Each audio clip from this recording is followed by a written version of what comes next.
Sejak disahkannya rancangan undang-undang Kitab Undang-Undang Hukum Pidana atau KUHP menjadi KUHP yang baru oleh DPR, banyak orang yang kemudian mempermasalahkan tentang pasal-pasal yang diatur dalam KUHP yang baru tersebut. Sebut saja tentang pasal-pasal yang mengatur tentang perzinahan.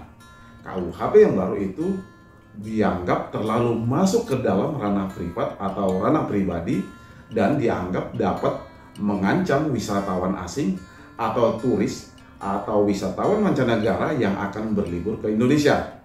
Untuk topik ini sudah saya bahas dalam video saya sebelumnya. Pasal berikutnya yang tidak kalah hangatnya dan menjadi perbincangan publik adalah pasal 424 Kitab Undang-Undang Hukum Pidana atau KUHP yang baru tentang minuman keras.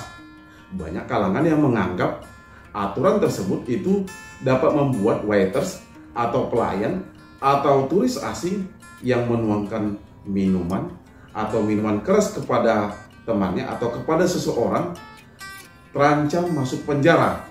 Jadi misalnya kalau ada tamu yang sudah mabuk lalu kemudian tamu tersebut itu memanggil pelayan atau waiters untuk meminta agar ditambahkan minuman, maka terhadap si waiters atau pelayan tersebut itu bisa terancam pidana penjara atau bisa dilaporkan kepada pihak kepolisian dan kemudian dipidana penjara berdasarkan putusan pengadilan. Untuk mempersingkat waktu, kita akan mencoba untuk membahas tentang unsur-unsur yang diatur dalam pasal 424 Kitab Undang-Undang Hukum Pidana atau KUHP yang baru. Ayat 1, di situ dinyatakan bahwa setiap orang yang menjual atau memberikan minuman atau bahan yang memabukkan kepada orang yang sedang dalam kondisi atau keadaan mabuk itu dapat dipidana penjara paling lama 1 tahun atau pidana denda. Yang menjadi pertanyaan adalah bagaimana dengan nasib penjual minuman yang dapat memabukkan? Misalnya pemilik bar atau klub di mana si pemilik itu sudah memenuhi kriteria atau ketentuan atau persyaratan dan kemudian dalam menjalankan usahanya tersebut yang bersangkutan itu sudah mendapatkan izin untuk menyelenggarakan bisnis menjual minuman, walaupun minuman tersebut itu dapat memabukkan. Lalu kemudian datang seorang tamu dan memesan minuman, entah mungkin karena si tamu tersebut stres atau mungkin terlalu bahagia, lalu si tamu tersebut itu memesan minuman sebanyak-banyaknya atas kemauan dari si tamu tersebut, sampai kemudian si tamu tersebut itu mabuk. Terus si tamu yang sudah mabuk tersebut itu lalu meminta pelayan atau waiters menuangkan atau menambahkan minuman ke gelasnya.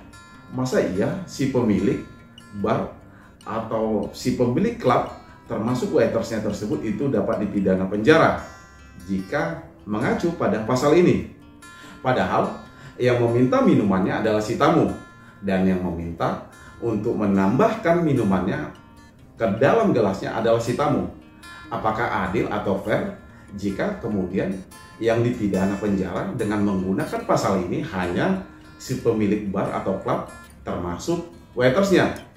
Kalau mau, sekalian saja tamu-tamunya tersebut itu dapat dipidana dengan menggunakan pasal ini. Terus keluarkan kebijakan atau aturan sejak diberlakukan pasal ini, semua minuman yang dapat memabukkan itu dilarang, atau minuman yang memabukkan tersebut itu dipersamakan dengan narkotika atau narkoba. Jadi baik penjual atau peminumnya itu bisa dipidana. Terus tutup semua industri minuman atau pabrik penjualan minuman termasuk penjual-penjualnya. Pertanyaannya, berani nggak? Ayat kedua, setiap orang yang menjual atau memberikan minuman atau bahan yang memabukkan kepada anak dipidana penjara paling lama 2 tahun atau pidana denda. Kalau untuk ayat 2 ini saya setuju, karena anak itu aset kita dan kelak yang akan menentukan masa depan negara ini.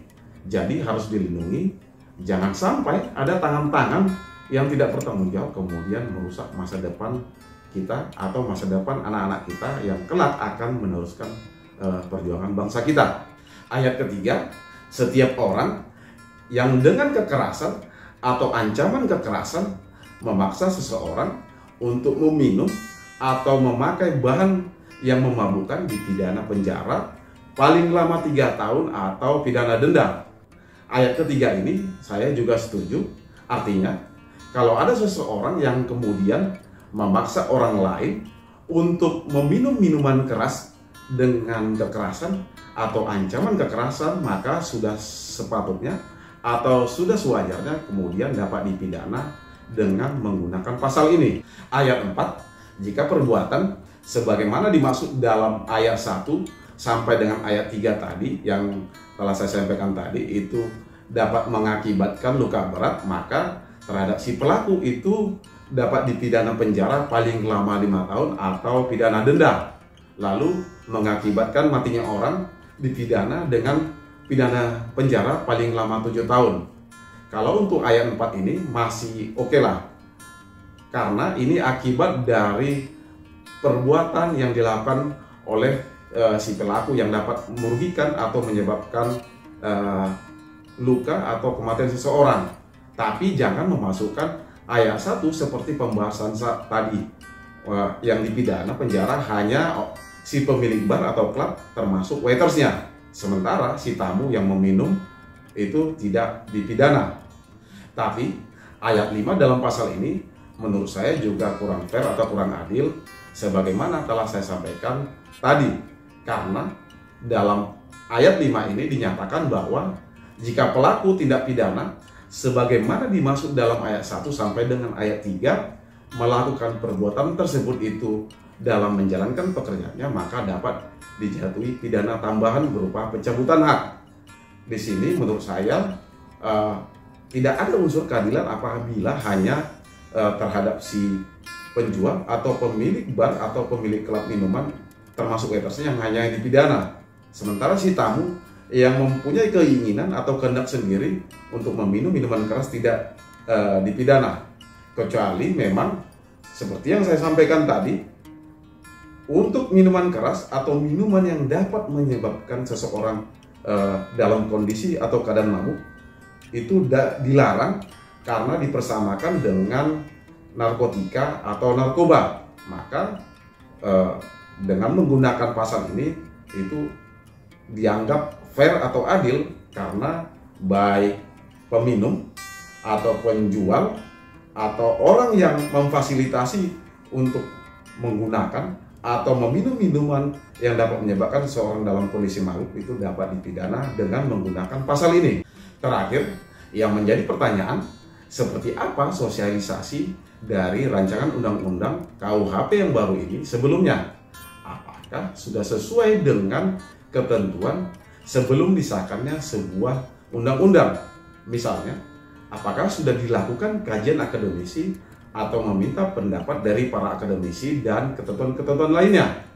Memang sebelumnya sudah banyak beredar rancangan undang-undang KUHP, tetapi sosialisasinya bagaimana? Karena setelah disahkannya KUHP ini banyak polemik atau perdebatan di kalangan masyarakat.